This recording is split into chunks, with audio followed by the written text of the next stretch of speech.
Welcome back to Good Book Reviews and to another video here on the channel. I'm Judith, welcome if you've not been here before. I was tagged by the wonderful Angela over at Literature Science Alliance. If you're not already subscribed to Angela, what are you doing with yourself? To do the, 20 questions book tag, I think. This is originally from Goodreads. I will link all of the gubbins in the description box below. But yeah, it's 20 questions. I'm gonna go through them and we're gonna see what my answers are. This is gonna be fairly informal. I've watched Angela's video, but I haven't gone through these with any kind of thoughts, so we shall see. Question number 1 is, how many books is too many books in a book series? I have two answers to this. One is the very boring, I don't think it matters so long as the story gets told. When it starts to feel like a cash grab, I get a little bit annoyed at it. For example, an example from my youth, I think the Maximum Ride books should have stopped at book 3, and after that they started being weirdly about the environment, and I think the environment is very important, but it had nothing to do with the fact that these children were birds, or half birds, so ditched that one. The only other thing I can speak to on this is that I have a visceral memory of the tragic disappointment I felt when I read Brisingr, the Christopher Paolini, because I thought that was a trilogy, and I got to the end of Brisingr and then it went, there will actually be a 4th book. And to be fair, in that time I wasn't on the bookish internet, so I wouldn't have found out that information ahead of time. But yeah, I don't like books that are originally meant to be one thing and then turn into multiple things and I don't know about it. I'm fine with it happening. It does happen. But if I don't find out about it, I get really annoyed. Although I will say, I do miss trilogies. I feel like I haven't had a really good structured trilogy in a long time. Question 2 is, how do you feel about cliffhangers? I don't mind them in that much of a way. I almost mind it more when authors apologise for them in their author's notes, where they're like, I'm so sorry to have left you like this, it was the only way I could do it. I'm like, just admit you wanted people to buy the second book, it's fine. I prefer a story that rounds off a narrative, at least to a point. I don't mind a broad cliffhanger, like what will happen next in the kingdom, but I like that kind of closing of an act. I prefer to a cliffhanger, but I'm not opposed to a cliffhanger in a book, particularly if the next book is coming out reasonably soon or is already out. I think it's when you get a cliffhanger in a book and then it's another 10 years until they finish it and you're just like, why did you do this? You knew what, you just tell me if they live or die. I just need to know, you know? Question 3 is hard copy or paperback, which I presume is just hardback, because hard copy of a book to me is a physical thing, not an ebook. Anyway, I used to say I have no preference. I think in a tag I did last year I said I didn't have a preference, and I still don't think I do in terms of what I want to hold in my hand and read. But as I think more about the aesthetic of my bookshelves for reasons, I really like the sections that are more hardbacks than paperbacks. I think they just look nicer and they stay nicer, which is a nice thing. If I could, I would follow a lot of tutorials and turn all of my paperbacks into hardbacks, but I do not have the time, patience or finances to do such a thing. So yeah, I think if I'm buying a book new, I quite like a hardback, also because I don't buy that many books, so I do have the finances to do that. But I'm not, if I read a book in a paperback, it's not going to change my experience of reading, which is what it's all about really, isn't it? 4, my favourite book. That's a horrible question. It depends what I'm reading at the moment. I think the book that's had the biggest impact on me in the last few months has been Assassin's Fate, which I still haven't stopped thinking about, and as kind of the big conclusion to a series. I think that's probably up there. Book I can reread the most is probably Uprooted by Naomi Novik. I could read that 1,000 times and still have a great time with it. I think anything where I had a really cathartic experience in the series tends to be stuff like that. So, oh come on, what was I just thinking of? It came to mind. It was over here. I was thinking about it. I can't remember. Anyway, don't ask me to pick a favourite book. That's mean. I like a lot of things. Question 5 is your least favourite book? Oh, we're only on 5. This is going to take a while. Get rid of most of the books that I don't enjoy, so they're no longer in my life. The book that has annoyed me the most that I've talked about on this channel was probably Court of Miracles, which wasn't a bad book. It just annoyed me so much. That video is up if you want to go see my thoughts on that. Least favourite book is really difficult. Yeah, I'm going to go with that. That was disappointing to me because it could have been good. I think it was wasted potential. Now nobody else can write that. Question 6 is love triangles, yes or no? No, because I don't really ever see them done well, and I think that they are too much of a cliche now for you to go in with an open enough mind. I think that Angela makes a very good point of it feels like there's never the option to be single. And I think conversely, sometimes it feels like they'll write a love triangle, they'll put you through 2.5 to 3 books worth of, oh, will they, won't they, but this boy is so nice, but this boy is so horrible, oh, which one shall I choose? And then they'll choose, the ending is but she chose herself and she decided to be single, and it's a thing of like, yes, that is an empowering take and like how wonderful to challenge the narrative of other books. But why did you make me be so, like, could she make that decision earlier? Or he, you know, I've just primarily read it with female characters. There is also the option of making that choice, and making that choice in itself can be empowering. And I think sometimes it's been like put as like, if you choose to be in a relationship, that is therefore not feminist or not empowered. And like, both are true.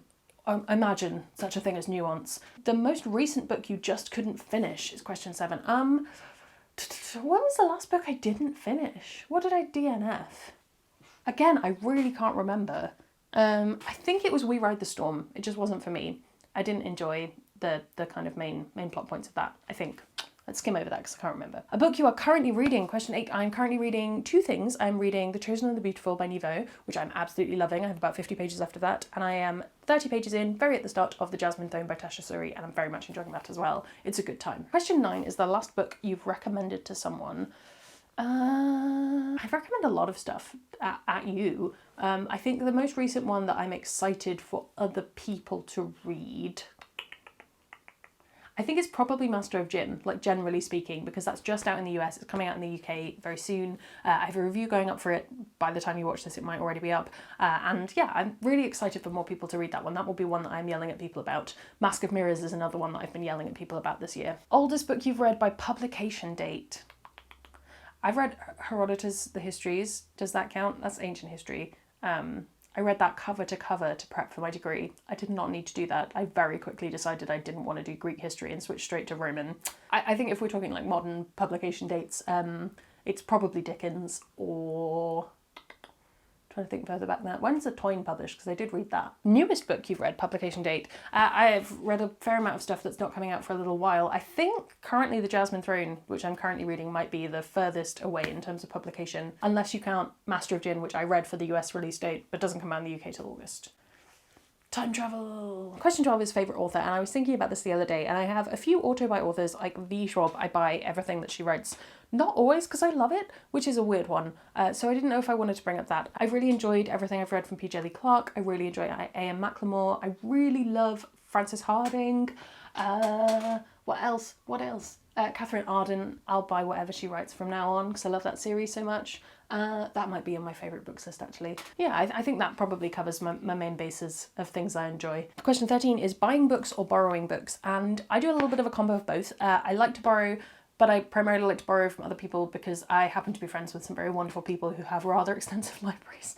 Thank you so much, Asher and Justine, for letting me siphon off your libraries for the last few years. I always appreciate it. I do like the library itself, but our libraries around here aren't particularly good for sci-fi fantasy. Like, there isn't a huge selection, so I don't tend to go in there. Their ebook sections are pretty good though, so that's always a useful resource. But at the moment, I'm trying to read through the stuff that I own, so that is primarily taking up my time. So I guess neither and both. There you go. Question 14, a book you dislike that everyone else seems to love, or seemed to love? I don't know. This, I think it's probably Serpent and Dove, which not necessarily the case like I really hated it and everyone else adored it. It was just one of those books where I read it, I went, huh, sort of fine, you know, had some problems with it, put that to one side and move on with my life. And then suddenly everyone was talking about it like it was a literary masterpiece, or not even that, but like, oh, such fun tropes, how wonderful. And I was like, I really didn't see this, to the point where I thought about reading it again, and then I just went, there are a finite number of books I can read in a lifetime. I'm okay with not reading Serpent and Dove twice. So yeah, that's that one. 15, bookmarks or dog ears. I'm trying to use bookmarks more just because I have so many bookmarks. It feels silly to own things that you don't use. So I have those. I do dog ear books though, because I'm an impatient person and I sometimes don't have time to go grab a bookmark. But if I have a piece of paper to hand, I will use that. I also really hate that as a debate. Like, they're your books, do what you want with them. If you've borrowed them from a friend and you're dog earing them, then you're a bad person. But, you know, if it's your book that you own, that you bought with your hard-earned money, do what you want with it. Nobody should be criticising you for that. Question 16, a book you can always reread. I'm a big rereader. As you may know, I am currently rereading everything that I own. I think it's probably Uprooted. I could read that 1,000 times and still love it. This Is How You Lose the Time War is another one that I've talked about recently that I really like to reread. Bear and the Nightingale trilogy, again, love it. Could reread it till the end of time. Question 17, can you read while hearing music? Yes, I can. I do pretty much everything in my life except for filming, editing, which I need to be able to hear what I'm doing, obviously. I do pretty much everything with music on. I think probably because I have really bad tinnitus, so I like to drown that out with other things, which is probably why I have tinnitus. Yes, I can. I find with reading, I can very quickly get very distracted by lyrics, but not if I am listening to one artist. So I tend to stick an album on because then you get the same voice the whole time. Question 18 is one point of view or multiple point of views? Points of view, there you go. I like either, provided that the multiple points of view stories distinguishes between the points of view in a very obvious way, because I read so quickly sometimes I can get a little bit distracted.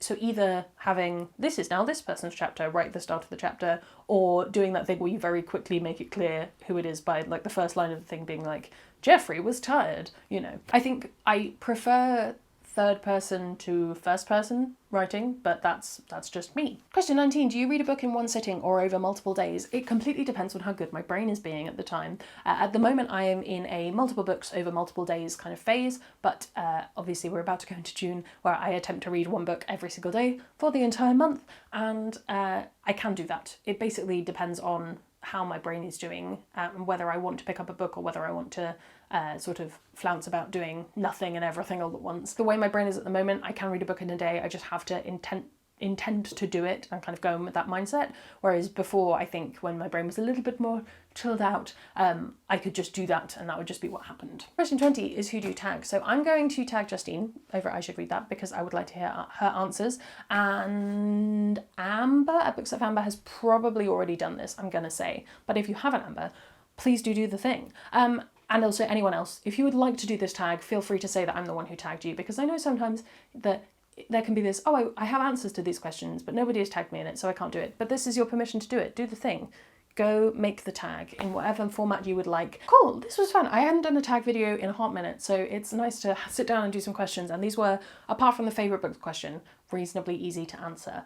Great. Well, thank you so much for joining me. Comment below if you have any answers to any of these questions that you want to share. Are any of my opinions completely sacrilegious to you? Let me know. While you're down there, you can also make sure you've subscribed. It makes me feel loved and appreciated. Follow me on all of my social media. Come hang out on Discord. That's all from me, and I will see you in the next one.